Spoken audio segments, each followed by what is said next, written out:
Hello students, welcome to part 2 of human digestive system as a part of nutrition. As we discussed in part 1, now we will see human digestive system with the help of a diagrammatic representation. Before that, let us have a very quick recap of what we have learned in part 1 with the help of a box diagram in a nutshell. This is not a complete concept of part 1 but only a quick revision for those who did not watch part 1. Now let's begin the topic. As I said earlier, digestion is nothing but breaking down of complex food molecules into simpler water-soluble molecules so that it can be absorbed into the bloodstream. Now, let us see how this is going to happen. The process of taking up of food through mouth is known as ingestion. Now, mouth is also known as buccal cavity and mouth consists of salivary glands. The types and the position of the salivary glands is explained in part 1. Please do watch part 1. Salivary gland secretes salivary amylase which partially digests the carbohydrates. So this is the step where digestion begins. From here food enters into the pharynx. From pharynx into the esophagus. From esophagus through peristaltic movement food enters into stomach.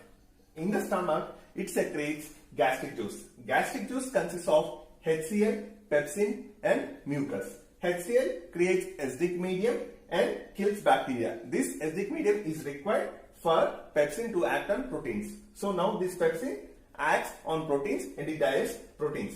And mucus gives protection to the stomach lining. From here the food enters into the proximal part of the small intestine known as duodenum. Here in the duodenum we have the secretions of liver and pancreas. Liver secretes bile juice which is stored in gallbladder and pancreas secretes pancreatic juice.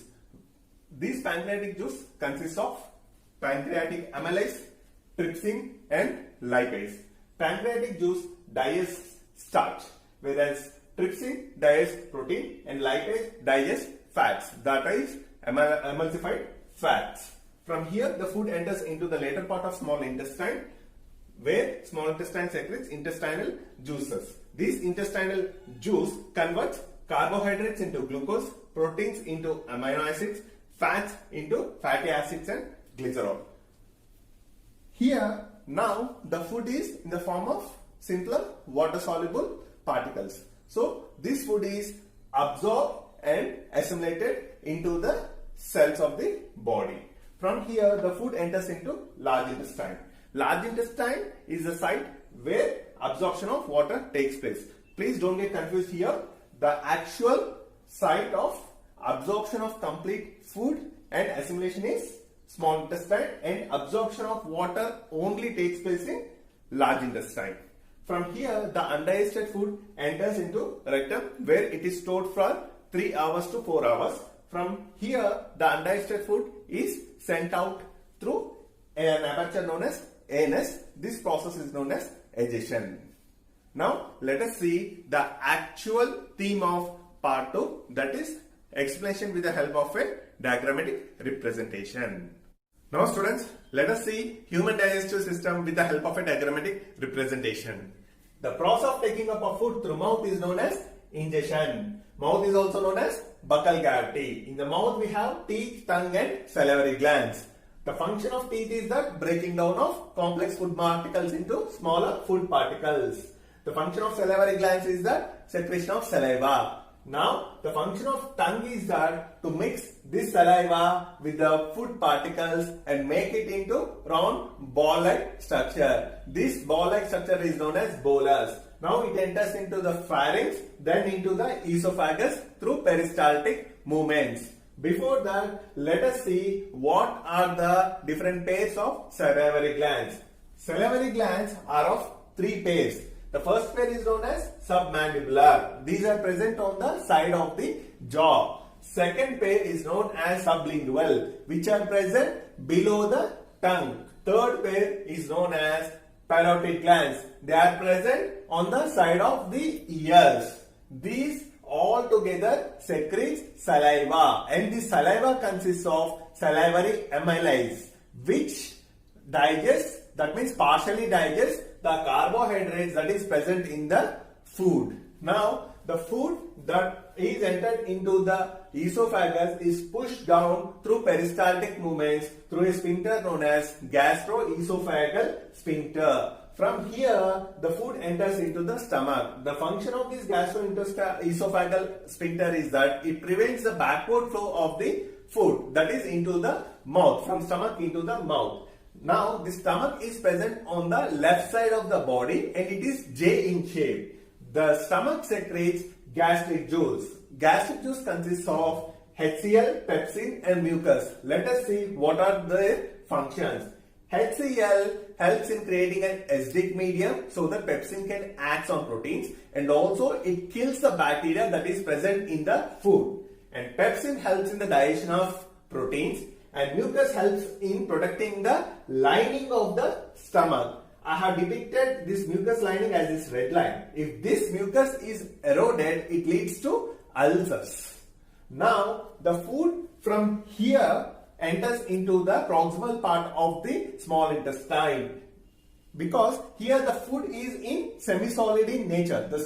In the stomach the food became semi-solid in nature. This food is known as chyme. So it is easier to pass into the next part of the intestine. The proximal part of the intestine is known as duodenum, and here a small sphincter regulates this passage of food. That sphincter is known as pyloric sphincter, which is made up of ringed muscles. Now, in the duodenum, we have the secretions of liver and pancreas. Liver secretes bile. Bile emulsify the fats. That is, they break down the fats into small globule-like structures.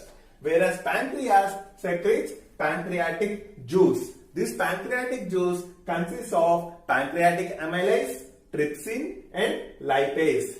The function of the pancreatic amylase is that they act on starch, whereas trypsin is that they act on proteins, whereas lipase is that they act on fats. These are the fats which are emulsified by the bile juice over here, which are secreted by the liver, and here the bile is stored in gallbladder.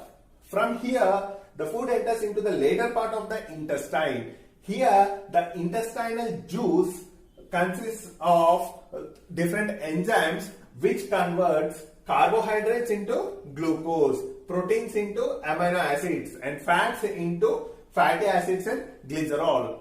Now, the food in the small intestine became smaller and water soluble. So, now this food is ready for the absorption into the intestinal walls and enter into the bloodstream. So here in small intestine the food gets absorbed, and this absorbed food gets assimilated into the cells of the body. From here the food enters into the large intestine. This is the large intestine. This large intestine is also known as colon. Here in the large intestine what happens?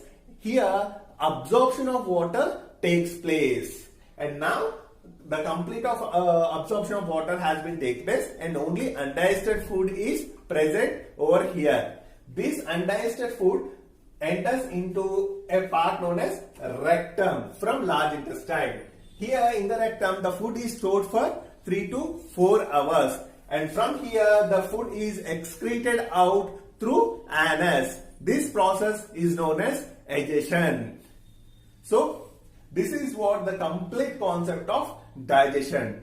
Till now we have seen what is digestion as a flowchart in part 1, and we had a quick revision in the beginning of this video and complete diagrammatic representation in this part 2. So please go with part 1 and part 2. In the part 1 I have given a complete and clear explanation in a theoretical manner in a flowchart.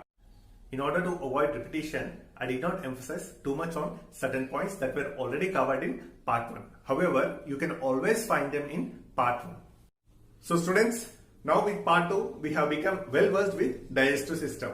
In part 1, we have explained elaborately with the help of a flowchart, and we have given a diagrammatic representation in part 2.